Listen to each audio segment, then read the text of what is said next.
Tere, olen Kätlin Hailing. Olen kinnisvaramaakler ja tegutsen pealmiselt Tartu maakonnas. Täna oleme me Kaaslaval, Nõmme välja teel ja kutsun teid endaga koos vaatama 5-toalist äsja valminud eramaja.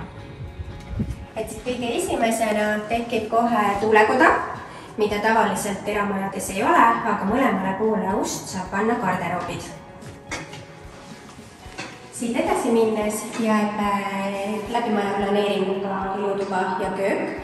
Sendisse on pandud pistikupesad mõlemale poole, et aasta pärast, kui otsustate, et soovite tuba ümber tõsta, on see võimalus olemas.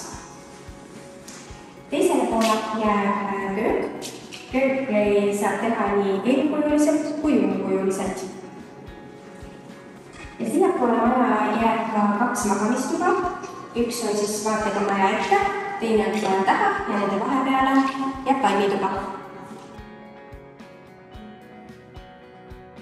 Maid on paigaldatud signalisatsioonivõimekus ja kõikidest tubadest on võimalik termostaatidega temperatuure mõõta.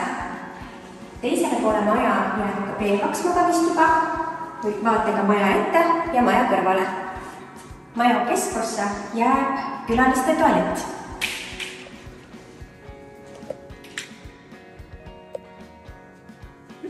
Ja siit edasi minnes sauna eesruum, pesuruum ja saun.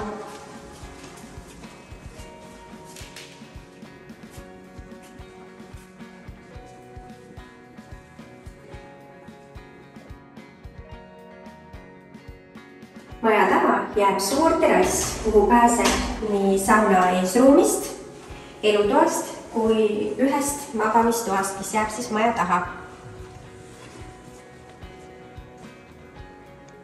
Krunt ise on peaaegu 1400 ruutmeetrit ja planeeritud, külvatud muru.